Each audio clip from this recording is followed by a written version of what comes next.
What's up, everybody, and welcome back to Flarereviews. Tonight, I have for you the review of Marvel's The Eternals. This movie came out in 2021. Action adventure. It's going to run you 2 hours, 37 minutes. So this is one of the longer Marvel movies.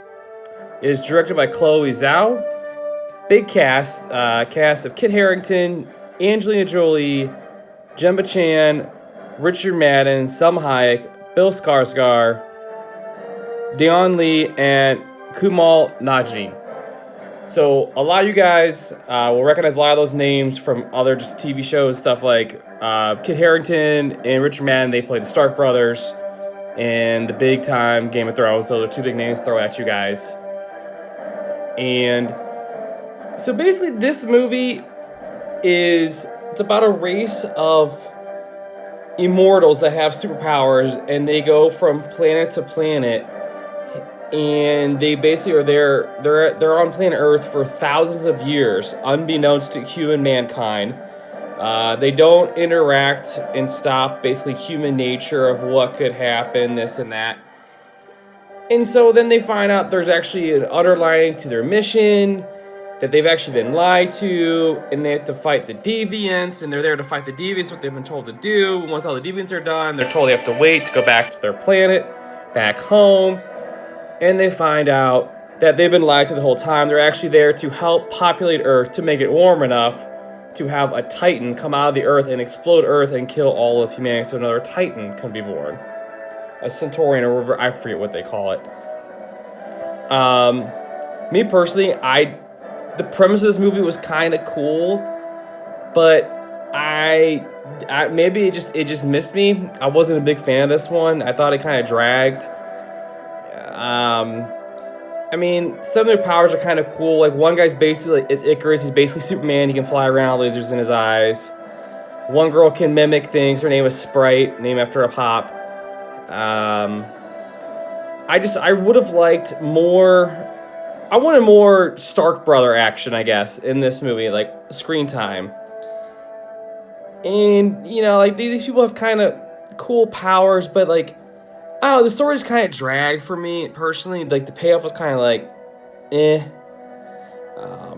But they did, I will give them this, they did set up a sequel which could be super awesome if they do it right.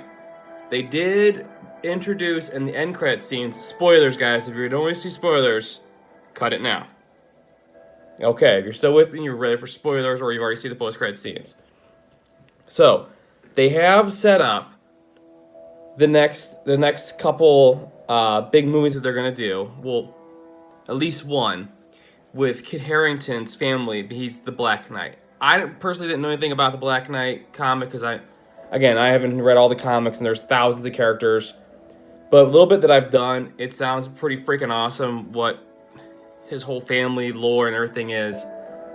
And the end credit scene with him, like, going to touch the sword, because his girl gets taken, and it says, like, death is my reward. Then you hear Marshall Ali's Blade in the background. It says, are you sure you're ready for this? And boom, you have Blade in the Marvel Universe, which I am so pumped about. The Blade movies originally came with Wesley Snipes. Freaking awesome. I think Marshall Ali is going to absolutely crush it, because he crushes everything he's in. And of course, you have a second end credit scene, again, another spoiler. Harry Styles shows up as Star Fox, which is Thanos' brother. So we have that. So they set up a sequel to this, but it's on Disney Plus. Again, I wasn't a huge fan of it. Didn't hit home for me, honestly.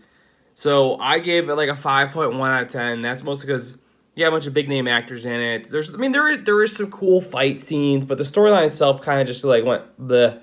I didn't feel invested in any of the characters and their stories, I guess, is what I'm trying to say. The payoff for me wasn't what I wanted it to be, but you know, that's my own personal opinion. So if you want to check it out, it's on Disney Plus, or you can Redbox, whatever you want to do. But yeah, 5.1 out of 10. I'm sticking to it. And I'll talk to y'all guys next time on Flarereviews.